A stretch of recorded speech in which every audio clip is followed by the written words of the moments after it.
ছেলের আবদার পূরণ করার জন্য বাবা মাকে কত কিছুই না করতে হয়, ঠিক আমরাও এর ব্যতিক্রম না। আমার সন্তানের জন্য আমাকে এরকম জায়গায় মাঝে মাঝে আসতে হয়, যদিও মনটা না চায় তারপরেও আসতে হয় শুধুমাত্র আমার ছেলের জন্য।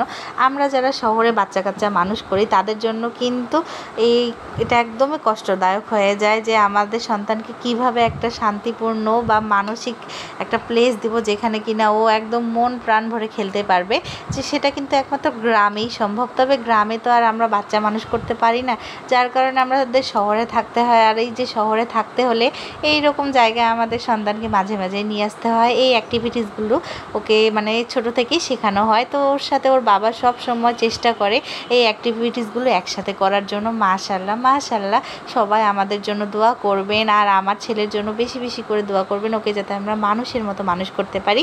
এই গেম জোনগুলো আমি তো ছোটোবেলায় কি বড় হয়েও কোনো দিনও দেখিনি বা খেলিও নি।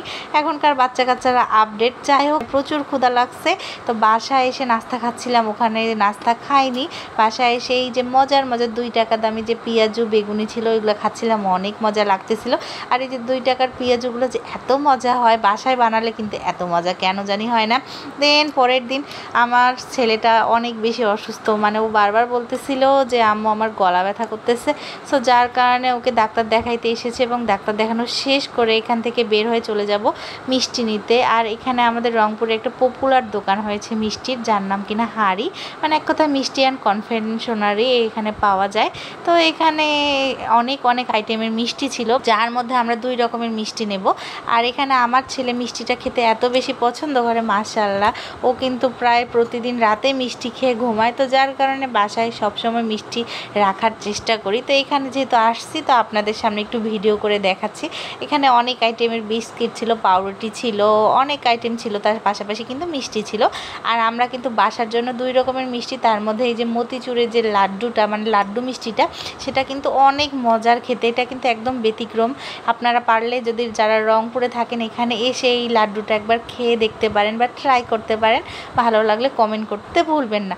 তার পাশাপাশি এখানে হাড়িভাঙ্গা নিয়েছি। হাড়িভাঙ্গা যে মিষ্টিটা, আমাদের রংপুরে হাড়িভাঙ্গা আমের থেকে হাড়িভাঙ্গা মিষ্টিটা আমার কাছে অনেক বেশি মজা লাগে। তো এই যে আমাদের পেমেন্ট করা শেষ, এখন আপনাদের ভাইয়া এই যে হাতে নিচ্ছে, আর এখান থেকে বের হয়ে আমরা কিন্তু বাসায় চলে যাব আর আপনাদেরকে দেখাবো যে আমরা কি কি মিষ্টি নিয়েছি। তো এই দেখুন, ফাইনালি বাসায় আসার পরে যে মিষ্টির লুকটা, ওয়াও ওয়াও। এই হাড়িভাঙ্গা মিষ্টি যারা যারা খেয়েছেন তারাই একমাত্র বলতে পারবেন এই মিষ্টিটা আমার অনেক বেশি পছন্দের একটা মিষ্টি। আগে আমি মিষ্টি একদমই খেতে পছন্দ করতাম না, তবে এখন এই মজার মজার মিষ্টিগুলো ট্রাই করার পরে এখন মিষ্টি আমার অনেক ভালো লাগে। আর তার সাথে তো বললাম আপনাদেরকে এই যে মতিচুরের যে লাড্ডু মিষ্টিটা, এটা এত বেশি মজা ছিল না, অনেক মজা ছিল, অনেক দাম অনুযায়ী এটা কিন্তু অনেক ভালো ছিল। সো আজকের মতো এখানেই।